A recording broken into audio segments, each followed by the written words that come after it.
right. There are actual efforts to suppress the testimony of eyewitnesses to the Benghazi horror.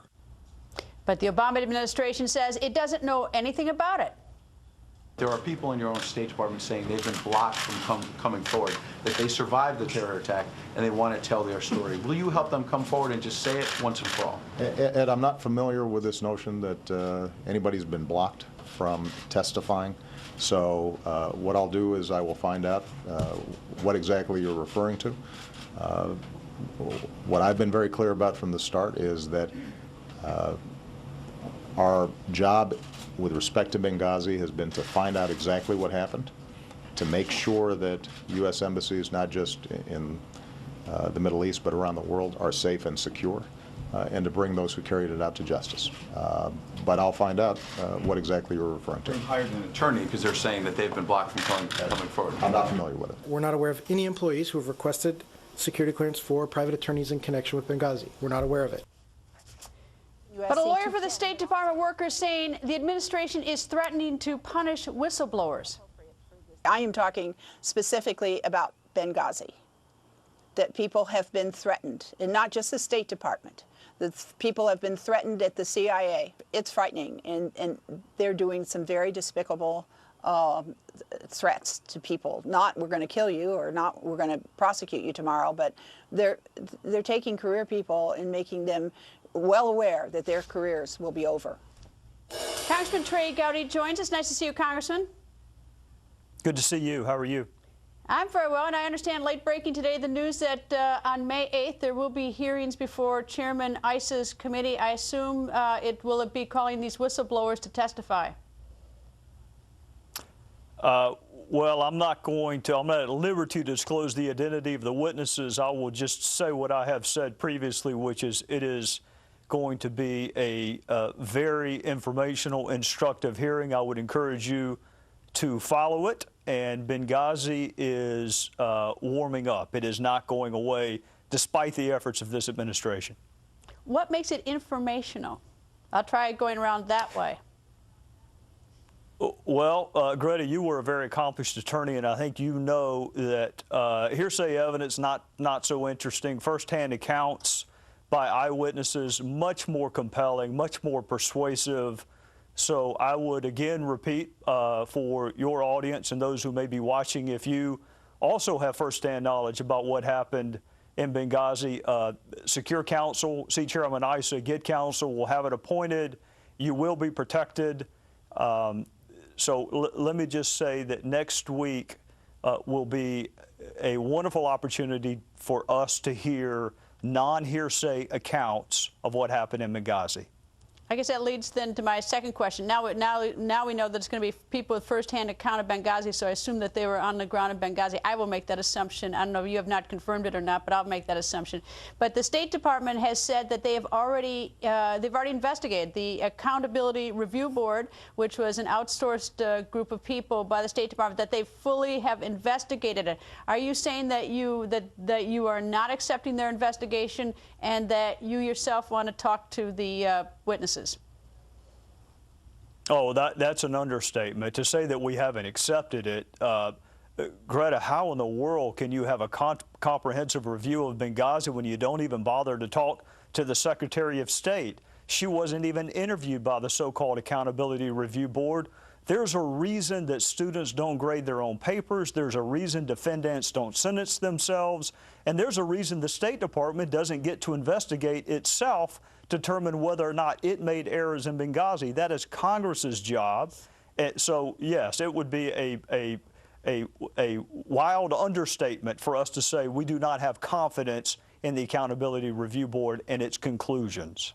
All right, one thing you and I have talked to off camera on many occasions that we talk about the courtroom and how different it is that you get to ask questions until you get the answer. I mean, you get in Congress, you have like 4 minutes or 5 minutes, so nothing ever gets fully developed. Have you considered sort of like, joining forces with some of your colleagues and someone taking all the time so that the questions really can be asked, rather than this sort of you do 3 minutes, the next person does 3 minutes, and we never hear what happened? We have had those conversations before. Of course, when you're dealing with members of Congress, each one of them individually wants all the time. So I am fortunate to serve on oversight with folks like Jimmy Jordan and Jason Chaffetz, who are very strong on a host of issues, but don't have courtroom experience. And I think you are going to see a very well-prepared side of the dais for the Republicans on the hearing next week. I've been preparing all weekend for it, and as you say, I only get 5 minutes. I've been approached by colleagues who would like to yield their time to me. Of course, the frustration is you get 5 minutes and then you go to the other side, so whatever points you were making, you have to start all over again.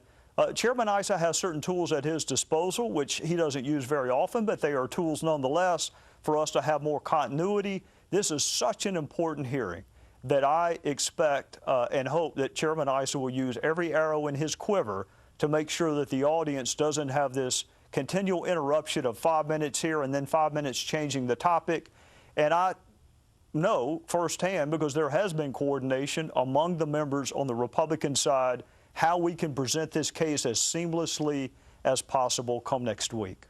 All right. You may have heard the soundbite of my colleague Ed Henry asking the president today at the press conference about whether or not he was familiar with any evidence or suggestion of intimidation of the whistleblowers. The president said, and I'm paraphrasing, I don't know exactly what he said, but that he was unaware of anyone trying to block the whistleblowers from testifying. Do you have any information that is contrary to that? Do you have any reason to doubt the president was unfamiliar or didn't know about it? Well, I can't speak to what the president knows or doesn't know. I know this, Greta. We have time in life to do the things that we think are important. The president now has known for 12 hours that there was an allegation that whistleblowers are being thwarted or being silent. So what's he done in the last 12 hours? Did he call the State Department? Did he call the CIA? Did he say, I want attorneys appointed for anyone who works for your department who wants to come forward? I know he made a phone call yesterday to a basketball player. Did he make a phone call to the whistleblowers who are trying to expose the murder of 4 fellow Americans? Did he call them today and say, you know what, I want to congratulate you for coming forward. You're doing the right thing. He's had 12 hours. I don't know what he knew before this morning. I know this. He knows now, and he's known since this morning. So what's he done in the last 12 hours? If you've got time to go to the White House Correspondents' Dinner and you've got time to speak to Planned Parenthood, he said he wasn't going to rest until those who were responsible for Benghazi were brought to justice. Who's been brought to justice? Who? Well, it's been 7 months. Let me just defend him for going to the White House Correspondents' Dinner. It's a charity, and we in the media invite the president every year, and we're always glad when the presidents show up and grace. Let me do at least, thank him for that. Although I wasn't at the dinner this year. All right, let me ask you one other question. What provoked all the whistleblowers, although you've not confirmed that it's the whistleblowers are coming forward, what provoked all your witnesses to suddenly come forward? Did they all get together, or somebody gone out to them? What was the catalyst?